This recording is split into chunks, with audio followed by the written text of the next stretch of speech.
Who shot you? It's the worst shit, man. Slopshotya.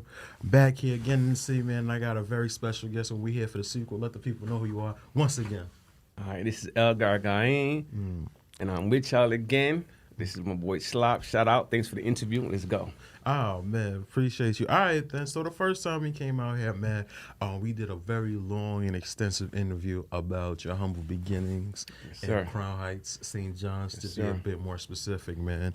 And we got the chop it about your first book, the St. John's Polo Posse. Yes, sir. But we are back, man, and you came out with a sequel.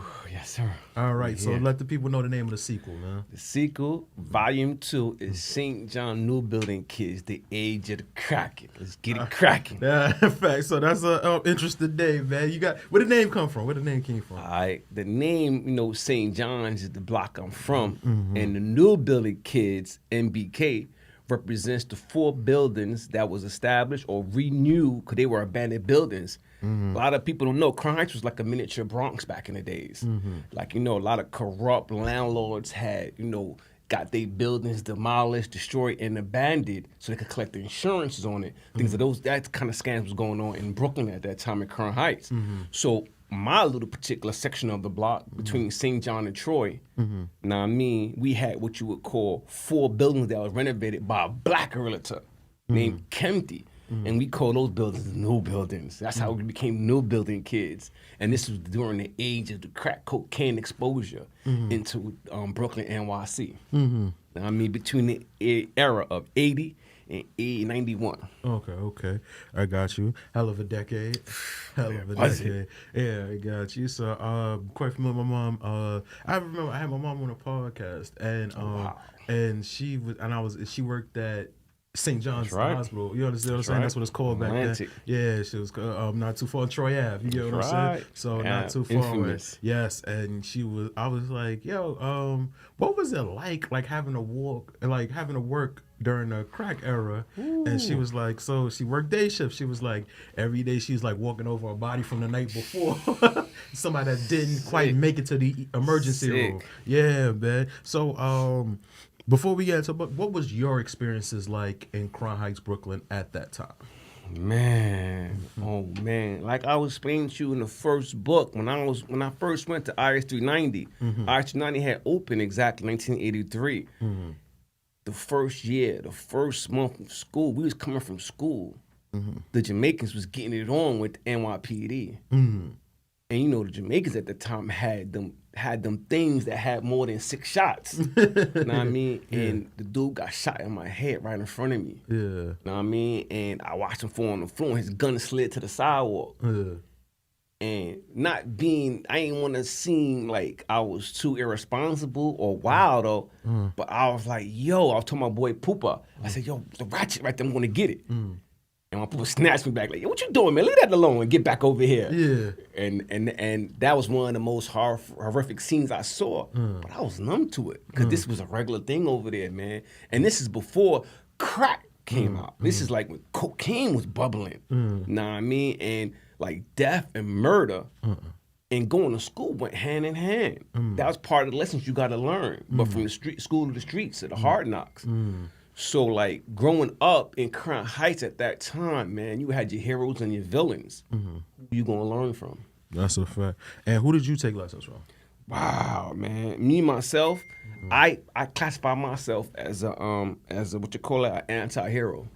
I'm like the Black Adams of St. John. So, like, in the first volume, I enumerated those who are, like, I looked up to, like Champion. Now, he was the head Jamaican on Lincoln and Troy.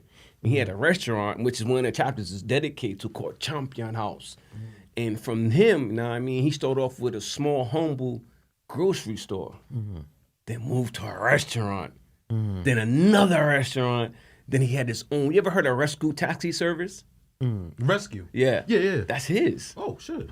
You know what I'm saying? Yeah. And so, like, he opened up the doors to being a big man in the neighborhood without going to jail. The man didn't never get catch. Yeah. You know what I mean? He was holding weight. We ain't talking about no little 8 balls and little buying just a big 8 and flipping it. Yeah. We're talking about major tons and moving it constantly throughout 2-3 decades and never get catch.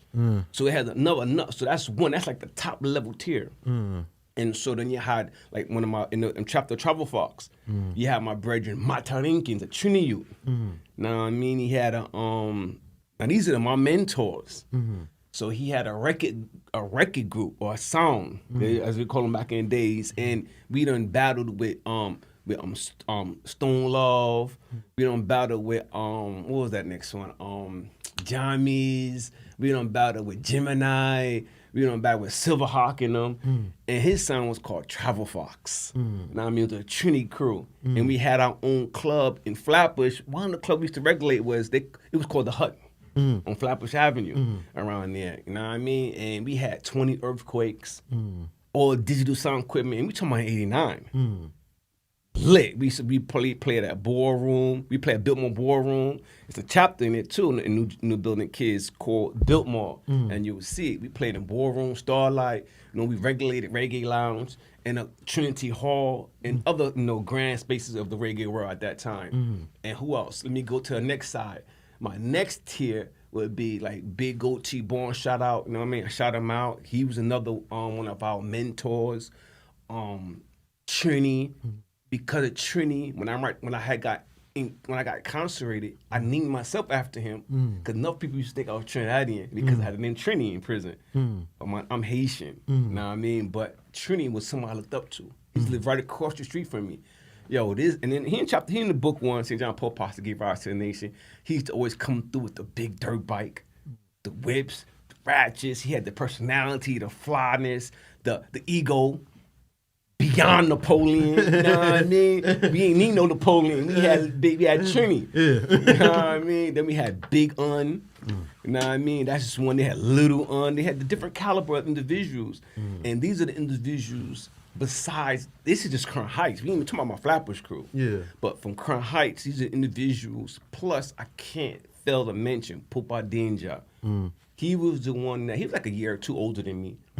But he grabbed me by my collar and nurtured me in the ways of the street. I mean, so those are the ones I looked up to. Oh, got you. And so these are all characters that inspired the book. Yeah. So, I mean, how do you describe the book? Because part of it is novel, you get what I'm saying, and it's like semi-autobiographical, I guess you would call it. Yes. Well, how do you determine while you're writing a book, like what you're going to take from your life, or what you're going to dramatize, or what would make a good story for a good lesson? How do you decipher that as an author, like putting that in a book? Because the books in general is not about yesterday; it's about tomorrow. And my goal is, remember, when I was a minister, I couldn't really reach the people the way we wanted to reach the people just by basically sermonizing to them. No one wants to hear a sermon. Everything is about theatrics. And theatrics comes in the form of literature, electrical literature, and TV. So I figured that if I can, come to them in a cinematic theater role, and give them literature and then make miniseries out of it. Before you can get to the miniseries, you gotta have it in the book formation first. So that was like the main goal, was to get it in a book formation. So that right there is my key to opening the doors to reach the youth. So this is why I decided to put it in a book form, because when you looking at St. John and looking at me, I'm not in the hood no more. So my perspective of reaching the community is totally different. Because remember, I used to be on Lafayette and Malcolm X, and something dramatic happened to me over there that removed me from being over there. But someone told me too, how you gonna clean someone up that's in shit, but you in shit too? It don't work. So I factored in that's a reality. So we moved our office to Dumbo. So people think, oh, he didn't come back. I didn't come back because I didn't want to, but I came back and went somewhere else. And then I opened up the organization again, and we kept going. So the book itself, to answer your question, man, is snippets of my past, conjuncted with the wisdom I learned. And I'm narrating to you a timeline.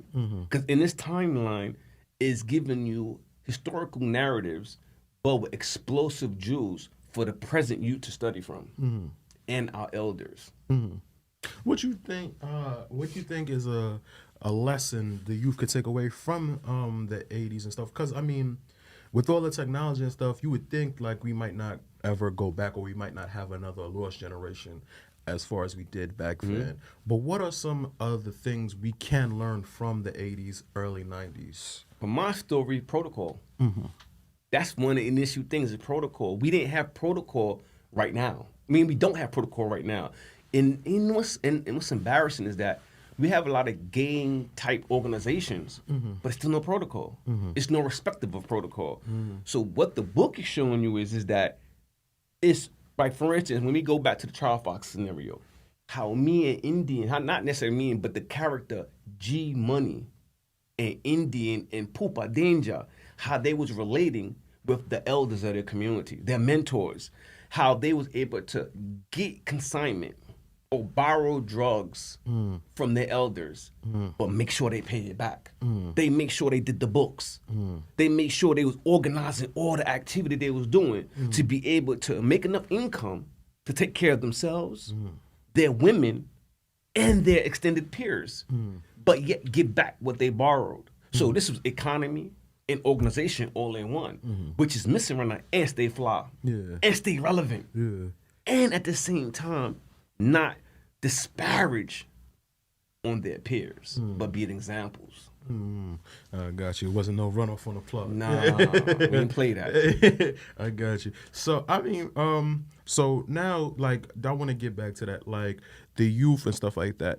I mean, you took the medium of writing, of as far as books. You know, a lot of people I think a lot of the new mediums, as far as like our OGs, you know, or old heads, you know, some people might say there's a difference between that, but a lot of people find the medium of like maybe podcasting or YouTube or social media as that. What made you, you know, pick up the pen and say, I'd like to, you know, put it in a book it's like in order to teach? Well, the first book that I actually first wrote was written in 2006, and it was called The Warriors Clan. Emperor, President, and Chief. And it was based on spiritual philosophies.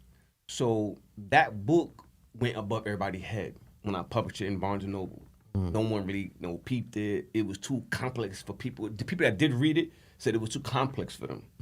So then from there, I went and published my own spiritual deck of cards, like tarot cards. And then from there, I started writing Here Comes the Dawn. Inside Here Comes the Dawn was all these books. So I had reunited with some of my old childhood brethren, and they were all combating with themselves on writing different books. And I was like, yo, I already wrote mine already. All I got to do is dissect it and re-edit it. And so they probably didn't believe me. Because, you know, you could tell people stuff, but, you know, we from Brooklyn, particularly Crown Heights.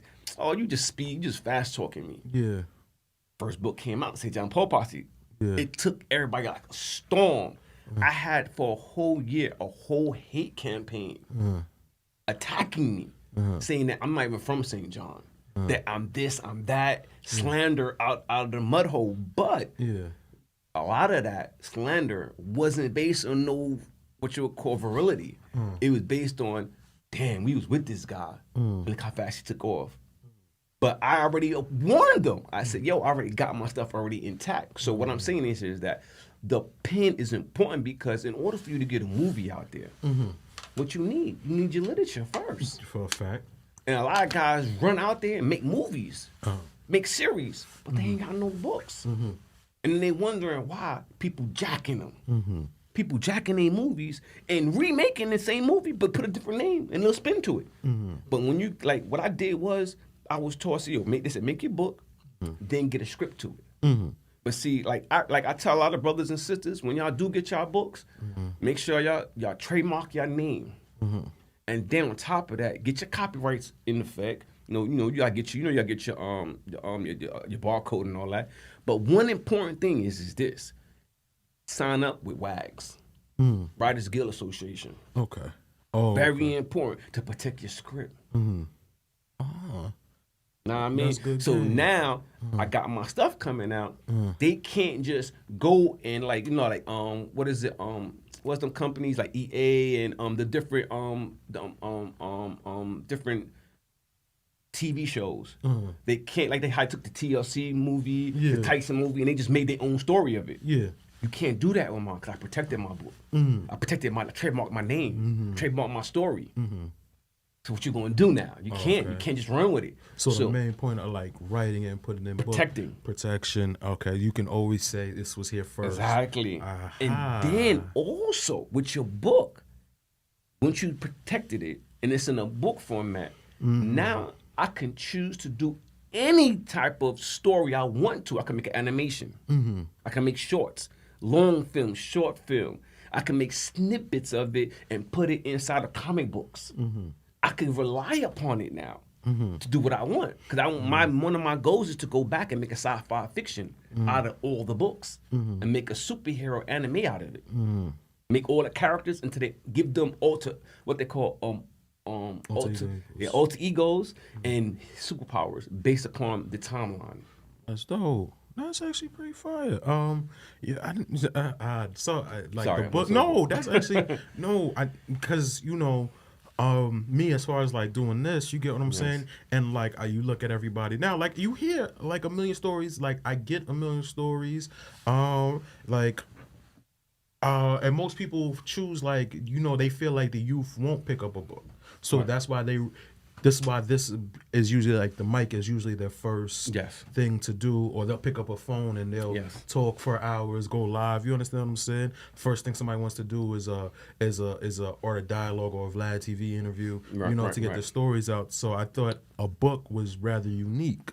Now I actually understand as to why, and it's actually quite savvy. It's quite it's a foundation. You can always bounce back to it and re-innovate your characters to do something else with it. And it also gives you people don't realize you gotta lay down landmarks. Those landmarks, like for instance, like a name like let me pick a name from one of the book. Let's look at the story of Little Un. Now from Little Un, I'm able to take Little Un story from the first St. John Polo Posse book, carry him to part two. And now in part two, we're not talking about Little Un working for Big Un. We're talking about Little Un and G Money. They in a chapter called Butch and Pepsi. And they hijacking like bandits the Pepsi trucks. And we have a co-conspirator inside the company working with us. So in the book, when you look at the book and you go to the actual drawings of it, I got dressed up like Underdog. Yeah, I seen that. Okay, I just seen the picture. And that's why I used to call him. That was his nickname, Underdog. But it's even more to it because now I could create a whole fictional narrative around those two characters doing hijacks. Yeah. The foils and spoils of being a bandit. All right. So when I seen the picture, you know what I was thinking? Underhill. By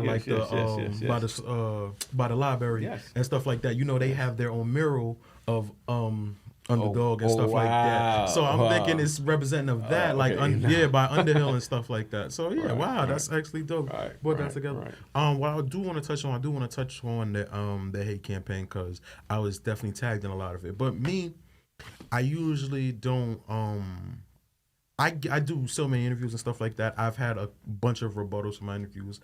I tend to ignore it. You get what I'm saying? I tend to ignore most of it. But until you came out I think one of the things were produce some evidence that you were actually on St. John's. And then you just came out with a whole bunch of pictures of you actually being there. What? So when did that actually start? And I mean, you just told me you actually knew the people that started the hate train. So when did it start? And how did it actually make you feel? Because that has to be a form of feel like a form of betrayal. It was at the very least. It was.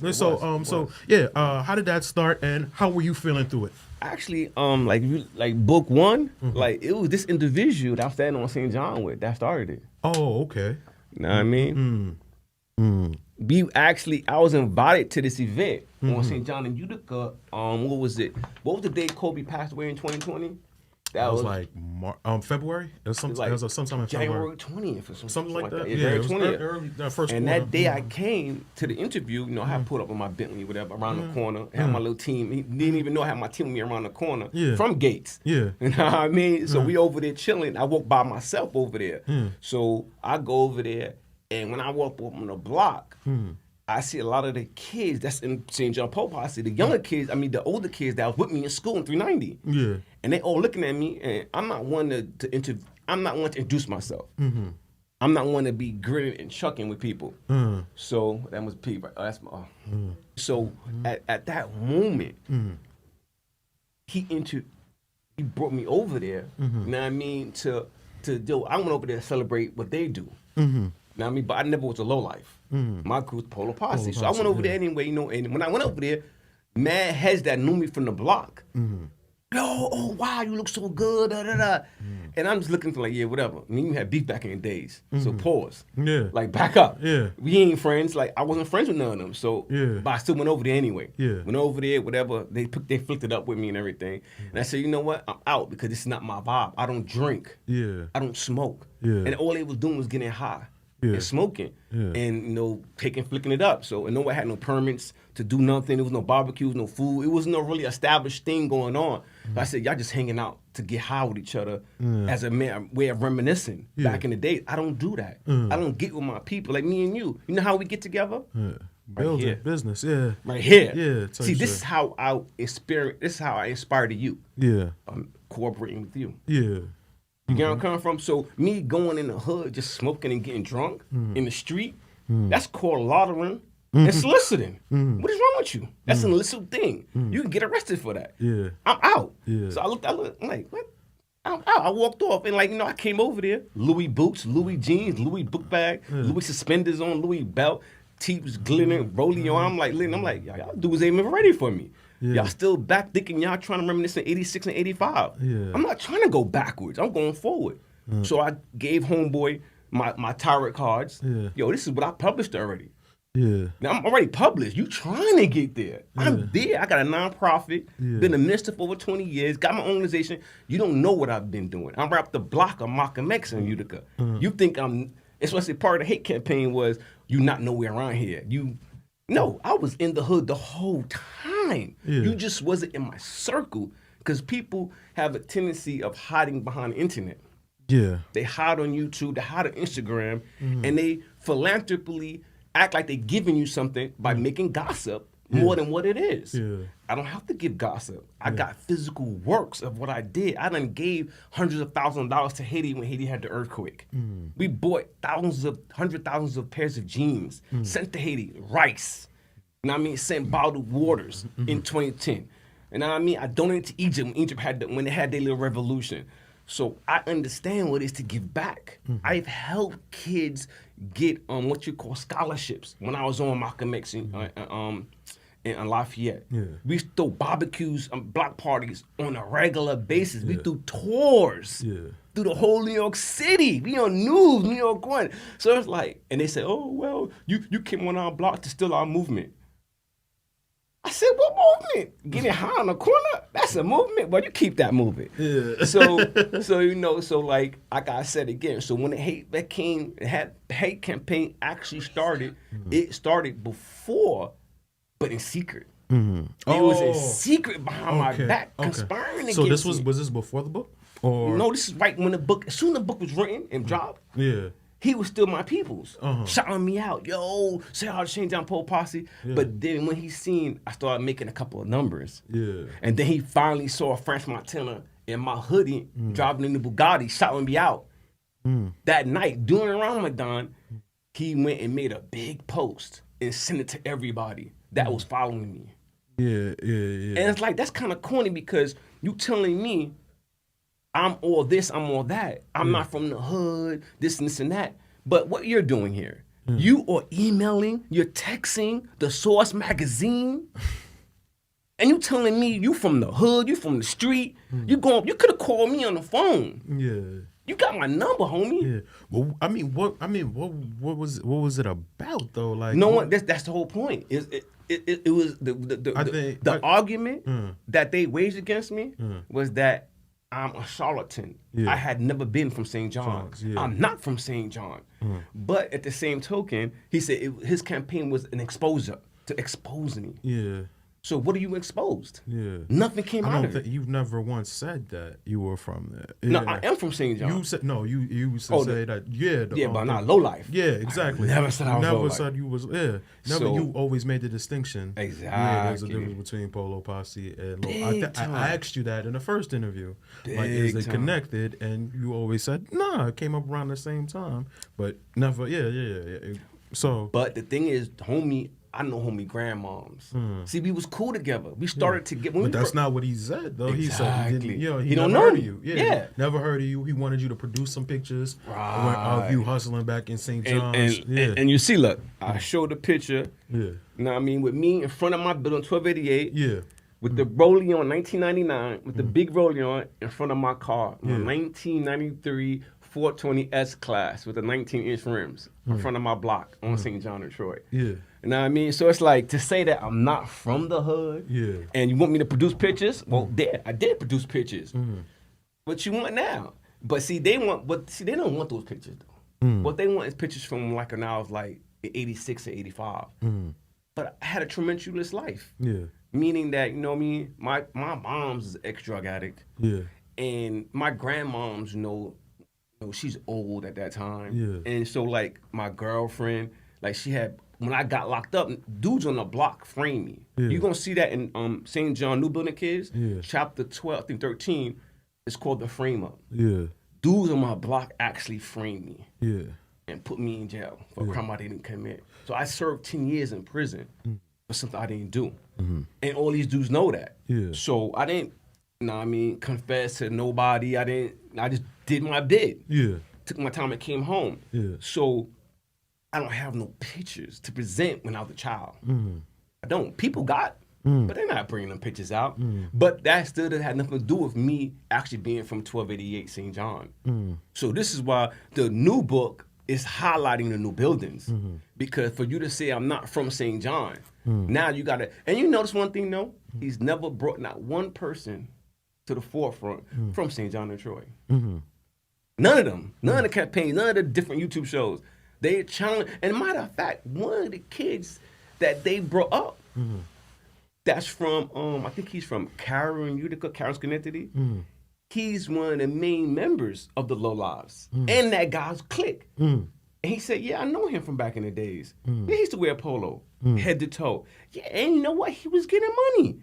And explained to them how when me and him was incarcerated, because I was in a group home selling crack by myself.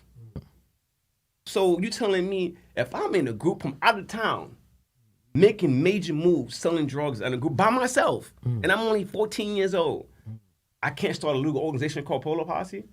But yet you asking for someone to come bring you evidence. But your own man just gave you evidence. And he came on YouTube. He came on YouTube and said it. He said, nah, he was selling crack out there by himself, making money in Third Ave projects, in Third Ave Park. And he got caught and went to jail because I had a fight in I used to go to Mount Vernon High. It's in both the books. So when I was in school, the kids be jealous of you. I'm low down. I got 2-finger rings, gold teeth, got a little gold chain. I come through, low down every day, different sneakers every day, different outfits every day. Kids, the girls was like, gave me, light skin, brown laser eyes. Girls was giving me attention. Yeah. So the dude was hating on me in high school. So, we got to a little scruffle. So one of the stupid group home kids, I told him, hold my book bag. Yeah. Don't give me my book bag. Yeah. He gave me my book bag in front of the security guard. Yeah. Security guard snatched the book bag up. Yeah. So they didn't check it yet. So I get to the principal's office. They're like, why y'all fighting, blah, blah, blah. So I'm like, oh, no, I'm trying to hold my book bag and get inside of it so I can remove the drugs. Yeah. But, they checked my book bag, and they found the crack in my book bag. So they took me to, Bahala jail. And I'm only 14, and they put me in an adult jail. So the whole point of it I'm trying to say is that the discredit that these guys did the whole year of 2023 actually started when French Montana wore my hoodie in a Bugatti, and then it carried on from there. And they would actually sit there and call me gay, call me all kinds of names, and when you look at the pictures, like I wear my hair out long. I've been wearing it on Lafayette. I used to wear my hair out long. Wear the hair. Yeah. So it's like I'm into fashion, 100%. Yeah. I love fashion. Like you see my clothes. I design my own clothes. I've been doing that, and it's like what he did was he put my pictures into his picture. Who would you want, me or him? Like he's telling his group, who would you like? So this one. Yeah. But see the picture he picked. Yeah. That picture, my outfit was over $10,000 just by itself. Yeah. So I'm like, wow. I mean, you picking that picture and you got on a bunch of measly old raggedy polo shirts on. You cannot compare a $300 shirt to a $3,000 scarf. We ain't even talking about the others. This is a scarf. One of my scarves for $3,000. Yeah. And the picture he picked, I was in Burberry having my baby shower. A lot of dudes never been to Burberry on 57th. And 5th in Madison. I had my baby shower in there. So how can you get your baby shower in Burberry? People don't think about that. You have to be on an elite status to have your baby shower there. They give Jim Jones a problem just walking in Gucci. But I had my baby shower in Burberry. Like people have to really focus. When we talk about Polo Posse and Low Life, the agenda of the Polo Posse and the real Low Life, because he's not even Low Life. That's about to come out. The real agenda of the Polo Posse and Low Life wasn't about wearing old clothes. Yeah. We didn't wear vintage clothes. If we in 86 and you had on a 76 jacket, we look at you like you crazy. It's about having what didn't come out yet. We want to wear what just coming out. Yeah. Not the old stuff, the new stuff. We about doing the most trending possible, the most flamboyant thing possible. So if you're putting your picture next to my picture and you're not even being flamboyant, you're wearing a bunch of old raggedy, linted clothes compared to someone that has on Hermes, what they call that, ascot on.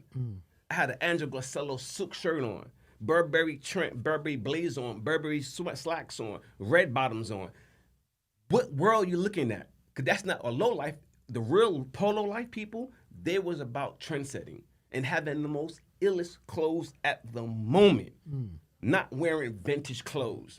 So, and it's about making money. So that's why I said to you just now, free internet is where these guys hide at. They're hiding behind internet, hoping they could cause drama to deceive the public.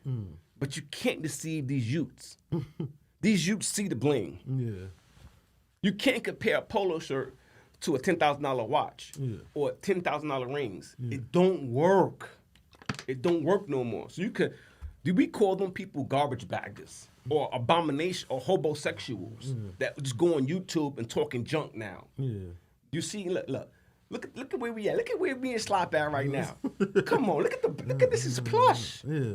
So if you in your crib, sitting in your kitchen, you ain't even got a backdrop, you ain't even got your name up. You ain't even got no mics. You just on the phone. You on your laptop. It's probably not even a Mac. Come on, man. Step down. You gave up, bro. My goal is like, when P going to tell you, our goal is looking at Wale and Gilly. Looking at Mason Cameron. That's our picture. Know what I mean? I get that. That's we murderizing them dudes right now. And it's not even a competition. Yeah. You see my 2 books right there. That's a fact. Somewhere else with it. You know what I mean? What's the release date on The Age of the Kraken? Oh, it's already out there. It's on Amazon right now. It's smoking. Know what I mean? Amazon, go to it. If you got Kindle Unlimited, oh man, it's free if you got Kindle Unlimited. Yeah. Are we expecting any audiobooks? Yes, sir. That's coming next. Okay. With music. It's going to be on Apple and iTunes. We're going to give it a whole... The International P going to be the producer. He's the executive producer about that. Okay. And he's our big CEO, too. You're about to see him in a minute. You know what I mean? Okay. International P is the CEO. Kenya Thomas is the CFO. Okay. You know what I mean? I'm just the designer. Got you.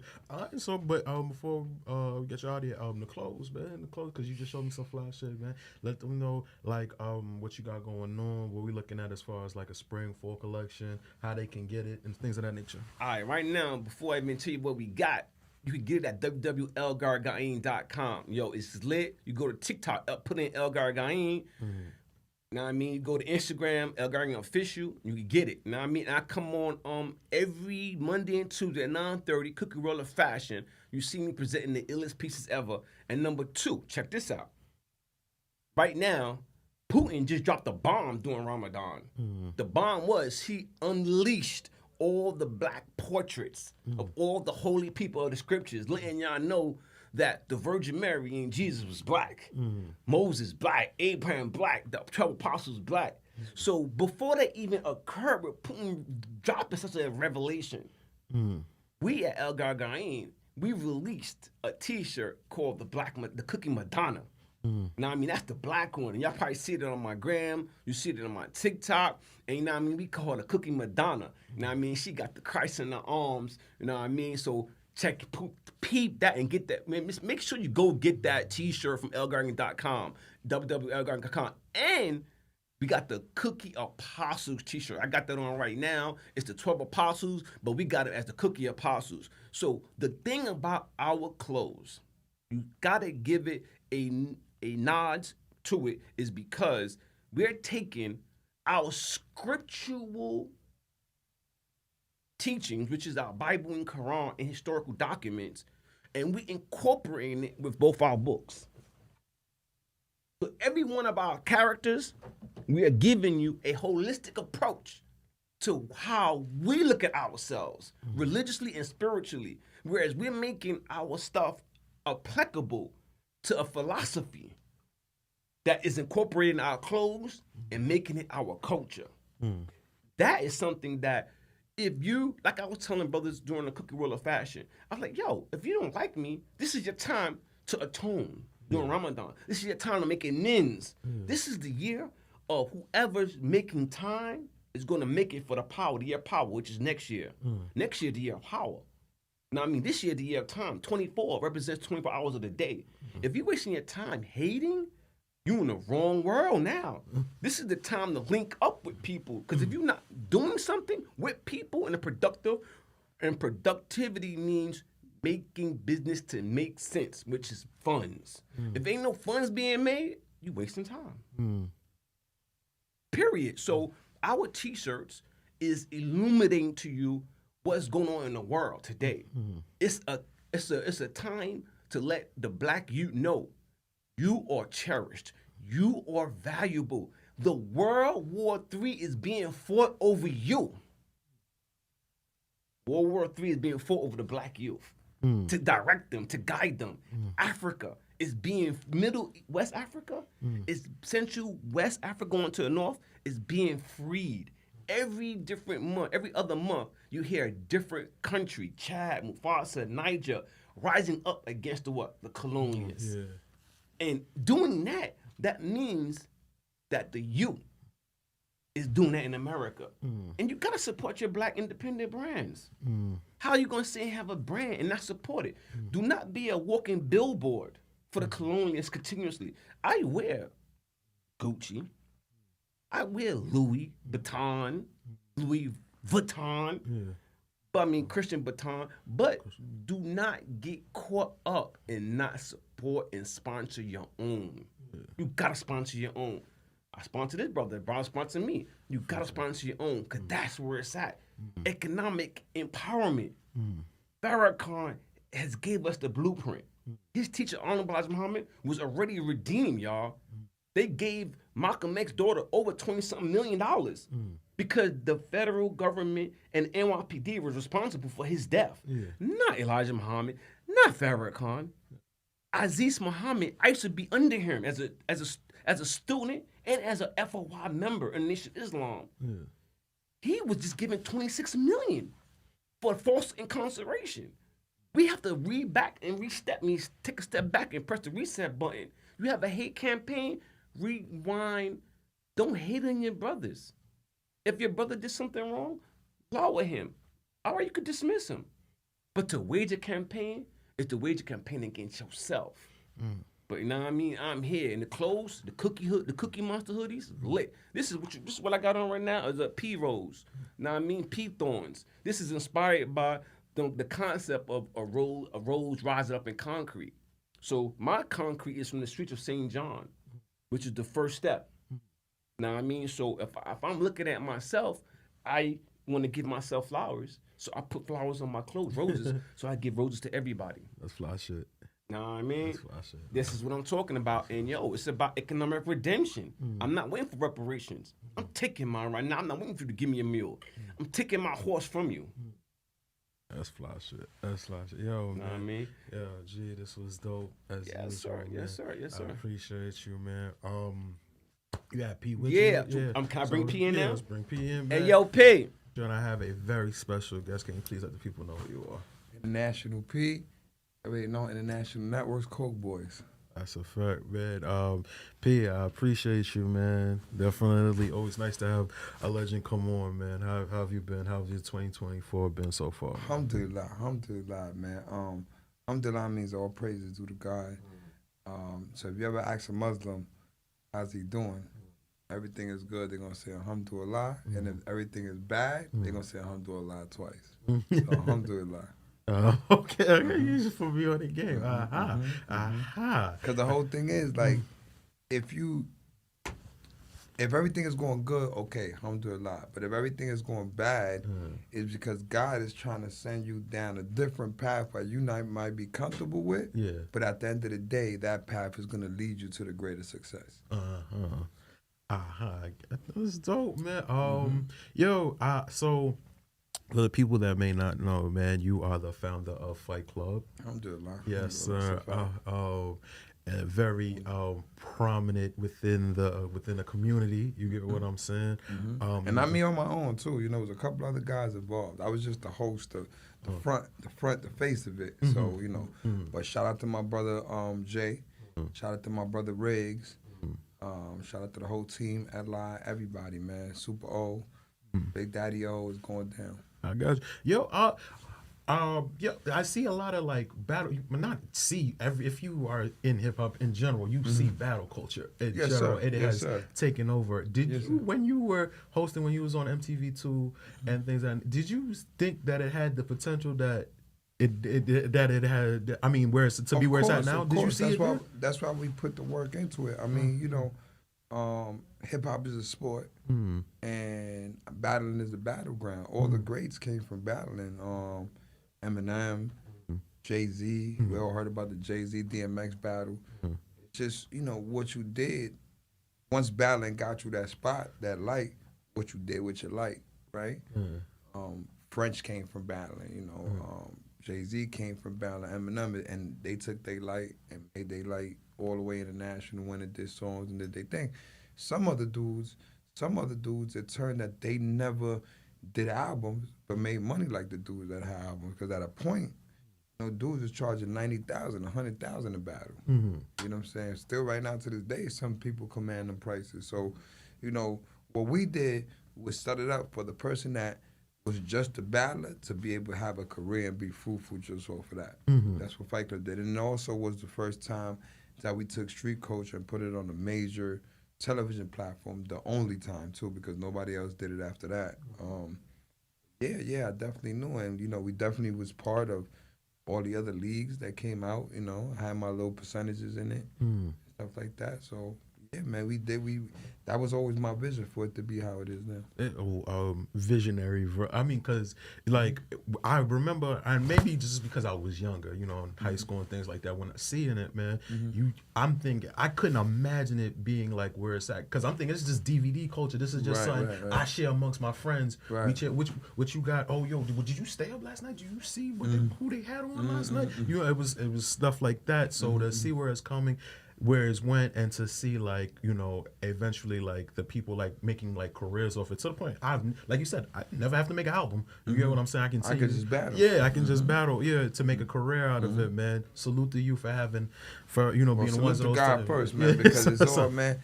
Behold what God has willed. There's no power except God, man. I give it all praises due. No, got you. But so before we switch gears into, you know, I want to ask you, what's your opinion on the apology heard around the world? Oh man, yeah, man. So, you know, this is rap music. Like I said before, man, this is a sport, man. So it wasn't like you guys were really fighting. I mean, bro, it's just, to me, I mean, you know, shout to J. Cole, shout to the brother. But and he must have had his own reasons doing what he did, but you can't apologize. I mean, it kept you up at night, and yo, I couldn't sleep because, you know, it kept me up at night. Like, it's just weird. Like, are you guys like, is there something else that we not seeing here? Because, bro, it's a battle. So you deprive the fans of one of the biggest battles of your time. Like, you know, we had Nas, Jay-Z. You know, you had Biggie, Drake Tupac. versus Biggie, Tupac. Recently, you have Drake versus the world. Yeah. And, you know, we was waiting for this last one. Like, and you gonna just bow out like that? Like, that's not very hip-hop, man. To me, man, I got some harsh words, man. Like, don't talk to me ever about no... And the thing is that y'all made him that. Y'all made him that because that boy ain't never want to be no representative or top dude to rap. Y'all made him that. The fans made him that. Y'all pushed him into that spot. And now, you know, we see what it is. It's like this, man. It's like you out here talking that you that guy and you that dude and whatever nigga step to us, nigga, I'm going to take care of him. I'm running around with that thing. Don't worry about nothing. And then we running around, niggas jump us, and we start scrapping. And in the midst of it, you apologizing to the dude you scrapping with, copping a plea, talking about, nah, yo, I didn't mean this. Nah, bro, that's not how it go. This hip-hop, bro. This hip-hop, man. This is hip-hop. No, for real, seriously, man. This hip-hop, man. Like, it's more, like, don't talk to me about no J. Cole, nothing, man. Don't talk to me about no nothing. Like, yes, he makes pretty good songs. If you want to go to a tour and see the tour, cool. But don't talk to him about him being no top nothing or in the run-ins or nothing, none of that. None Just of that. disqualify himself. Nah, bro, because you got to defend your crowd if you want stuff like that. That's a fact, man. Yo, all right, so man, let's get into it, man. I think you know the international goods. I see the logo, man. I remember showing up to the studio a few times, man. Sir. You see what it is. You gave me a tour and You see everything what like it that, is. man. What is thing? Let's talk about the international goods. What is that, man? So international goods, man, it's a dispensary of all things international, all things luxury, and all things unique. It's the world's swaggiest store. It's what it is. You know what I'm saying? Within international goods, we got several lines. One line is a travel line that actually this is one of the pieces in the line, the International Warming Kit. So it's for all your warming pleasures. You know, you on the plane, especially on the plane, you know it get cold, so it's like a blanket you put on the plane. It comes with the international slides. The slides, and you know you running through TSA. Yeah. Don't want to have to You know unlace what your I'm saying? sneakers, take Sneakers them and off. all that. You just throw on your slides and you know, put on, you know, the way I tell them is put your wings on so you can be fly. You know what I'm saying? That's what you did there. And then if you buy this, right, you can't buy, this was first, and then I put this out. So you can't get this unless you get the slides. You know what I'm saying? So you get the slides and then you get our emblem. You know what I'm saying? You get the, do I have it on it? Damn, it fell off. But you get our emblem. I don't have it with me. And that emblem now you can buy our goods, but you can't buy the previous good if you ain't buy, like, it's a capsule collection, so you have to have. So the third thing I got coming out, which drops next month, inshallah, it's the luggage that you could ride around the airport. Oh, okay. You know, you jump on it, you ride around. Yeah. But you can't get the luggage. So the luggage comes with the slippers in it in the warming kit, and you got to get all three. And then the next item is the same thing. So then you'd have to get all four. Okay. So that's the one facet of it. And then we also have the International Motors. Let me see my phone. It's so the store when you walk in the store sells snacks from all over the world. Original clothing like, you know, Gucci, Louis, but like one-off pieces. Yeah. And then sneakers. And then, like, you know, sodas from all over the world, chips from all over the world. That definitely had some. You gave me some the Goku soda. And Right. Yes, sir. Like, my man been to the spot. Yeah, and then also we have shout to Yamaha. Yamaha sponsored us, so we got International Motors, which is basically dirt bikes, mopeds, and like dune bikes. Let me show you the first. Um, okay, so here it is. I don't know if the viewers could see it, but this send a is picture and then yeah, I'll you're gonna post it up. That's the motorbike. That's the International All-Terrain Motorbike. This the International Motorcycle, old school motorcycle. This the travel pod. Hold on. Travel pod. And we got the Doom buggy.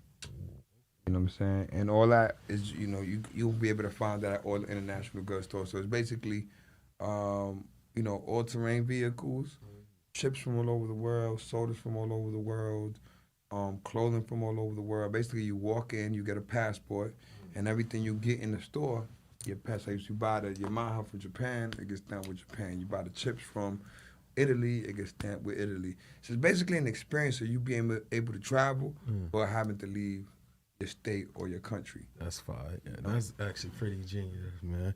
Yes, sir. Yes, sir. All right, then. So, I want to talk about your relationship with my man G, man. G actually started. He had a ministry across the street from my old house. You know what I'm saying? Okay. On Lafayette and Malcolm X. Okay. Dude, I've met you. You know, through just like moving and shaking through the industry. I've been to obviously your studio a few times for events and things of that nature, and I've been to the actual store and stuff like that, man. So it was the furthest thing from my mind. Like you two, actually, it's a small world kind of thing. Small world. Yeah. Small world. So small I world. mean, but I've obviously seen you guys take plenty of pictures. He always is shouting you out whenever I holler at him and stuff like that. What is you guys' relationship? How do you guys connect? Well, G, man. Brother Gara, man, that's like the older brother I never had. I always asked God for an older brother because I was the only child, and God sent me him.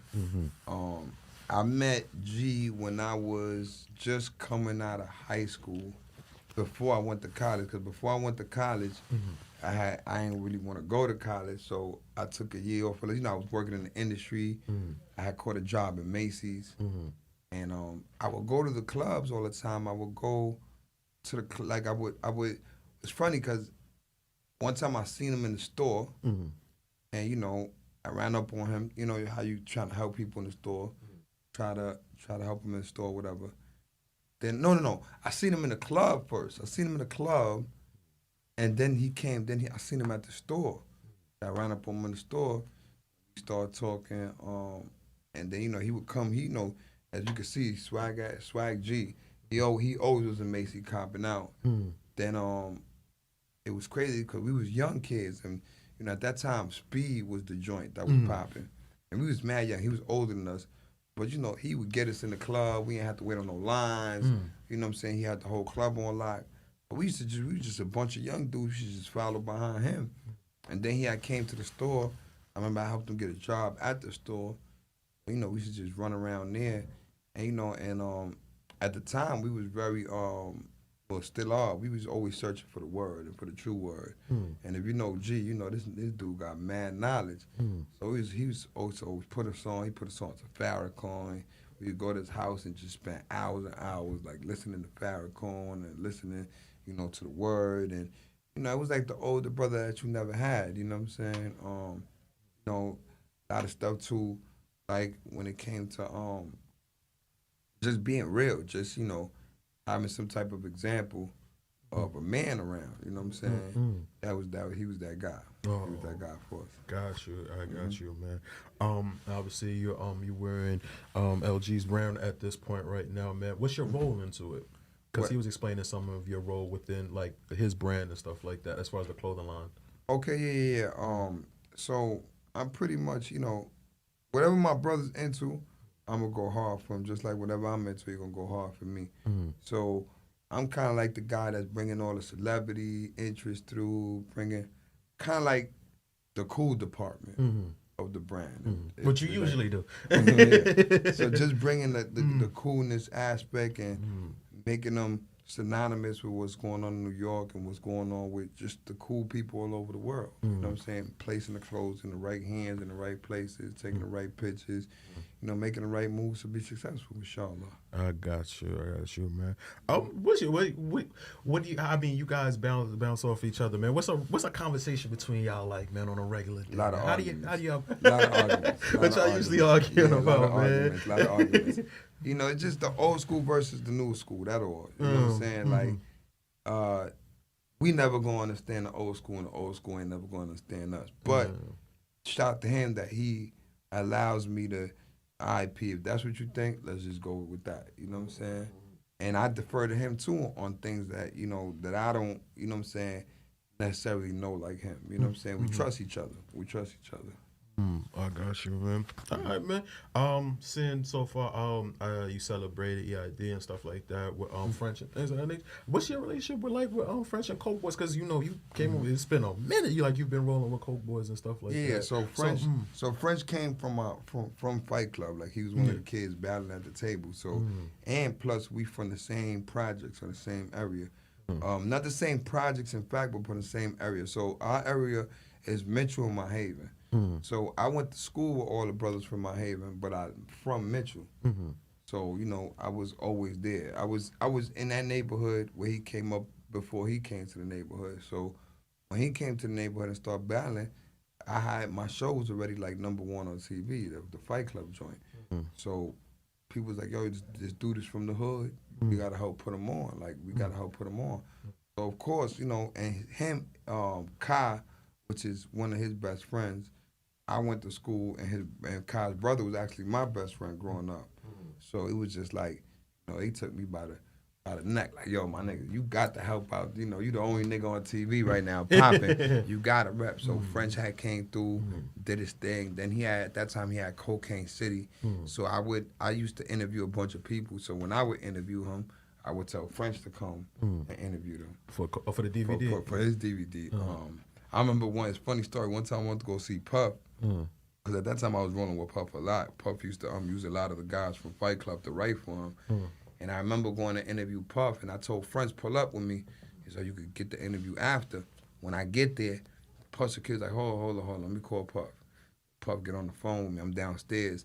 Like, yo, only you could come upstairs. Don't bring no other niggas upstairs. Don't bring them niggas up here. And it's funny, Yeah, after that, he ended up signing them. You ain't even you ever put that up to him later? Like, of course I did. You ain't even want to, every chance I get, nigga, you ain't even want to let this nigga in the building, nigga. And now you on it. Man, for real. Yeah, I got you. Oh, man. Yo, so you had a show on Hip Hop. This is before, like, you get yourself hot on the internet, man. You, like, to have, like, a number one show, like, obviously. Yeah, the internet didn't exist. At that point, you get what I'm saying? It was just DVD. So what we did was we put out the DVD first, and the DVD sold like at that time like 100,000 copies, which that was like platinum at that time, and that's how like that was our internet, the streets, and then MTV just came. They saw the movement. Well, MTV had came to us before, but they tried to offer us short money, so we was like, all right, whatever, man. We just do it on our own, and Universal gave us a distribution deal at that time and put us like in all the HMVs, put us in all the stores, Universal Fontana. And we just took that around with it. And when them numbers came back, MTV came back, good check and ownership. And we was able to license the brand to them because us and Beavis and Butthead is the only two properties that ever existed on MTV that MTV doesn't own. That's dope. This message, that's history right there. Yo, but what I wanted to I wanted to talk about like now the evolution of being able to get yourself hot and stuff like that. Do you think like people having like less gatekeepers and being able to bypass certain things is a good thing, or do you think like you liked the way it was kind of set up before as to where you had to go through certain processes to make yourself hot? Well, it's still gatekeepers. It's just the gatekeepers that move to different positions now. Like, ain't the nigga at the label deciding, but it's the nigga at YouTube deciding. Or it's the nigga at Instagram deciding. Or it's the nigga at, this is what the industry is. The industry is always going to have certain gatekeepers to what's the name. And it's funny because it's the same people. Like, Ebro runs Apple Music, which he was the gatekeeper for 97. Now he's the gatekeeper from the world. Leo Korn runs YouTube, which he was the gatekeeper for the labels. Now he's the gatekeeper for the world. So it's still the same. It's still the same system. It's just the people that move to different positions. Got you. So, I mean, damn, it's weird when you hear break it down because you would hear a lot of people say like the internet has changed the world as far as like music and things like that. But for you to just stay straight up, like, nah, it's the same game, just a different name at this point. Yeah, just a different position. Yeah, it's the illusion that you can make it on your own, but you really can't. Like you can make more noise and become profitable faster than you would back in the day. But even back in the day, it was the same thing, because back in the day, you could still have went to the street and sold your record. And a lot of them dudes that was selling their record in the street, especially like them down south dudes, they was making more money than the artist signed to the label. You know what I'm saying? Like, look at Baby. Look at Baby and them. Them niggas sold so much that they gave niggas the first time 20 million, then the second time 4 years. Yeah, I remember that. Then you know, you had the brothers from Texas. You had, what's my man name? Tony Draper and that whole crew, but then it was the other kid, Boss, what's his name? The Boss something. Talking about Jay Prince, rapper like them? No, that was before. Son Mentor nigga with the braids and all that. I know Slim, but that's Baby and them, that's Cash Money. Not Slim and them, the other nigga from Texas. Anyway, I forgot his name, but back in the day, you was able to make it without the labels.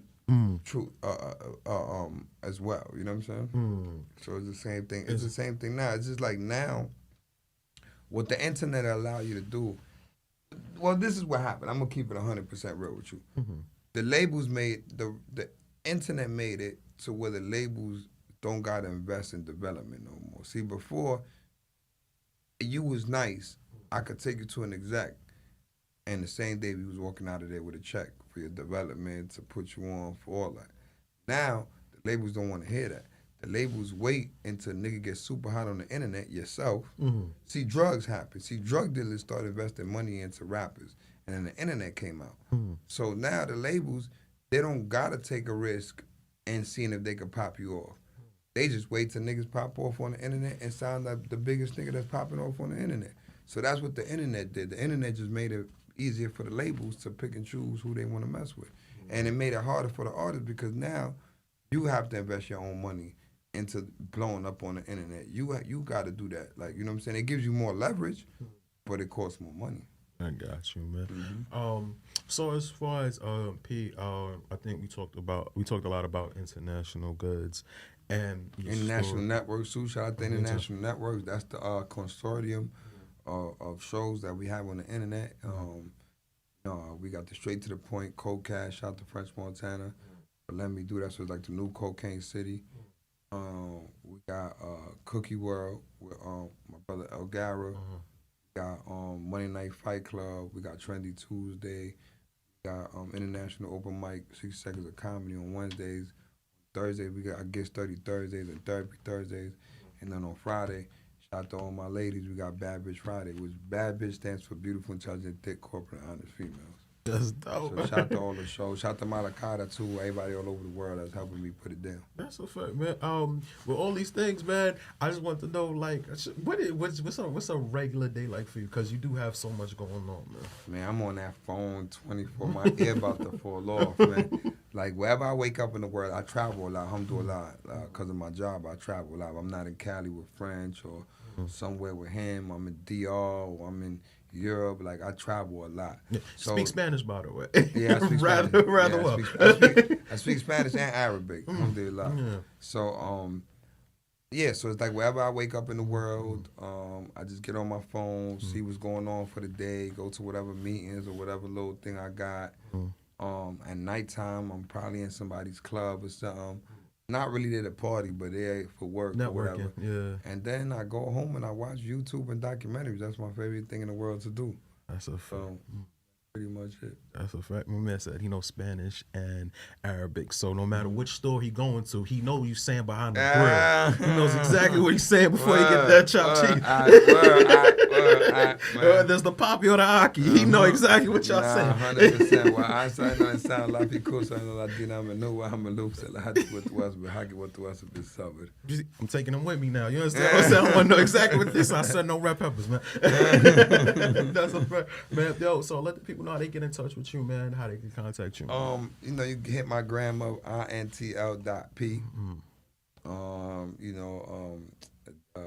That's the Instagram. Just hit me through there. Anything you need, DM me. I respond back. You know what I'm saying? You can also highlight El Gara. You always know where I'm at. And one thing about El Gara that I'm gonna tell y'all, man, the guy is very, very, very, very special.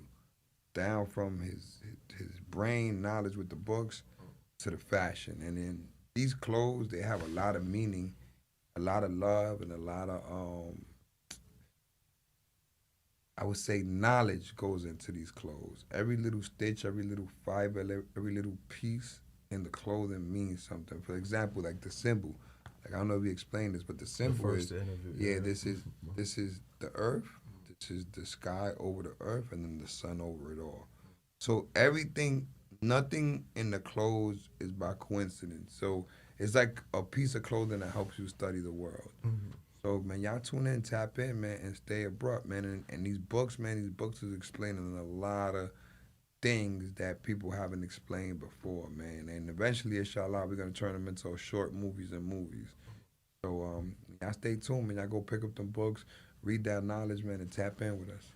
This was dope, man. I appreciate you, Ken. And I appreciate you, man. May God answer all y'all prayers, illuminate all y'all steps, inshallah.